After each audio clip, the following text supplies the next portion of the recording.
everyone. Welcome to another episode of TH Media More Than the Score, presented by Dubuque Bank and Trust. I am your host, Steve Ortman, and apparently they have me on a pretty short leash because here I am again, once again, with the boss, Jim Leitner. How's it going? Very good. Yourself? Oh, I'm hanging in there. It's, well, an exciting time as usual. The NCAA tournament, lots of basketball going on.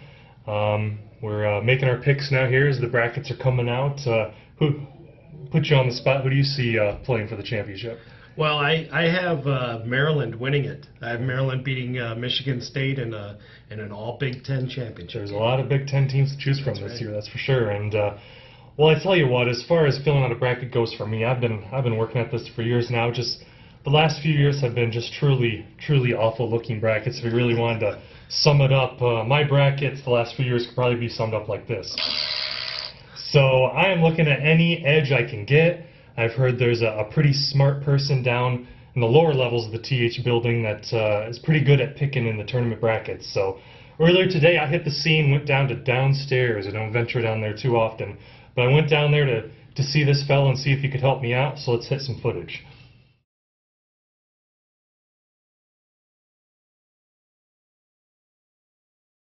Alright, well yes, here I am out in the lower level offices of the TH Media building. I'm trying to find a friend down here that can help me with my bracket.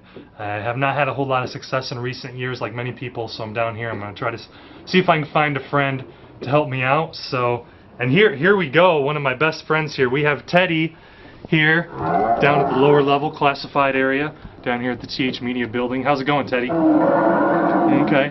I know, Teddy, you've had a rough week, but I was really hoping you could help me with my NCAA tournament bracket. So if you're in the mood, well, first off, I'll break the ice a little bit. I got a good joke for you.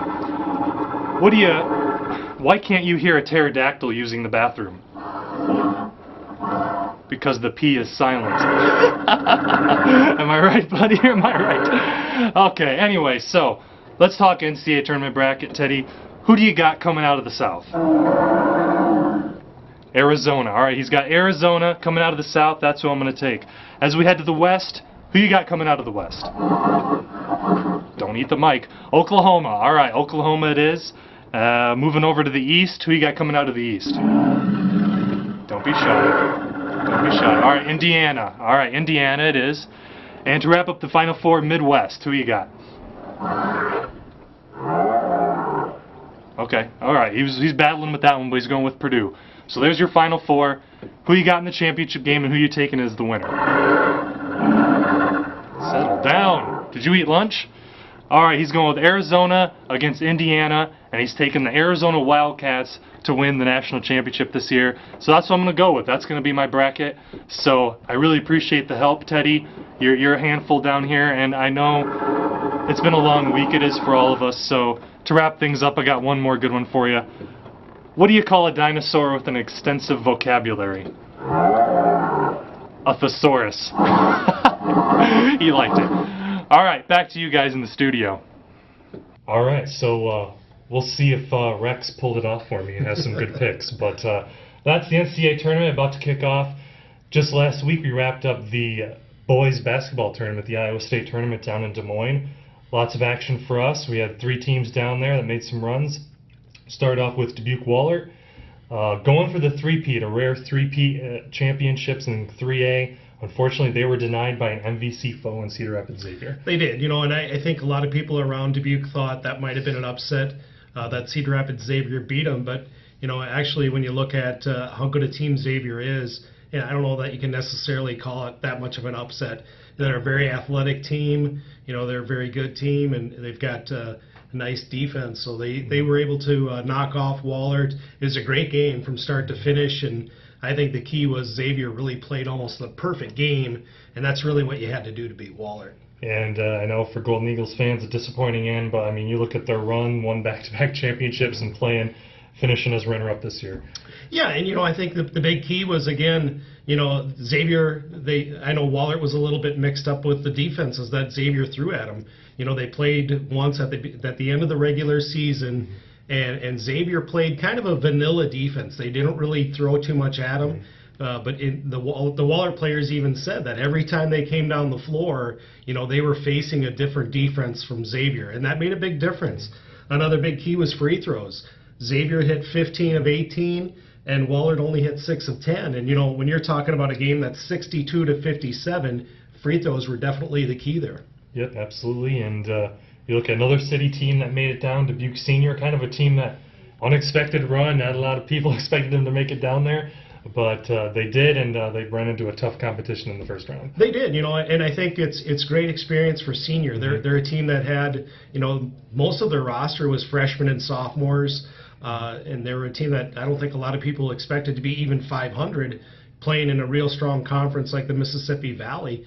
But they ended up 14-11. You know, they got down to state. They were the number 8 seed playing the number 1 seed Pleasant Valley, and they had them tied at halftime. It was a great game at halftime, and Pleasant Valley kind of started to go on a little bit of a run in the third quarter, and that's really where it was separated. But, you know, you look at Senior had Noah Carter, who's a freshman, scored 18 points on the biggest stage in the state. So, I mean, that really bodes well for the Rams, you know, going forward for the next couple of years. Yeah, and as far as the last couple of years, they've had success going down there, and moving forward, it's more of a, it's becoming a habit for the Rams going down to state. It is. You know, it's kind of interesting how, you know, when you get with a program, you know, you get a coaching staff and you get players who all of a sudden believe that they belong down there. You know, it's really more of a mindset. You know, when you think you belong down there, you know, when you're playing in a sub-state championship game, you think you're going to make the key basket. You think you're going to win, and I think that's half the battle in high school sports is just having the right mindset in playing those big games. Yep, and then to wrap things up, we look at Cascade.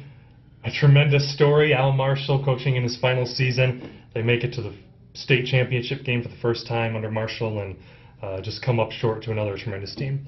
Well, Hull Western Christian is probably, you know, really the Cadillac of Class 2A basketball. Cadillac. I think they've won 7 or 8 state championships over the course of their school's history. So, you know, they're obviously a very good program, and you know, Cascade kind of ran into a buzzsaw. But again, I don't know that a lot of people thought, you know, Cascade would be a team playing in the Class 2A state championship. You know, I think a lot of people thought that last year's team was maybe a little bit better, and they lost in the first round at state last year. So, you know, another great run by Cascade. A really neat story, too, because as you said, Al Marshall, this was his last year. He announced before the season that he was retiring, and it was kind of like a victory tour for Al Marshall the whole season. And, you know, he was inducted into the State Hall of Fame over the weekend, and he actually got to stay down there the whole week to enjoy his team being down there. And you know, I'm sure that made it a lot more special for him to go into the Hall of Fame in a year where his team made the longest run in school history. Yep, absolutely. And Marshall will go down as one of the finest coaches the state's ever seen. So one last round of applause to Al Marshall, a tremendous career at Cascade. And that's going to do it for another... All right, already, settle down. That's going to do it for another episode of TH Media More Than the Score, presented by Dubuque Bank and Trust. As Jim Leitner, I'm Steve Ortman. We'll see you next week.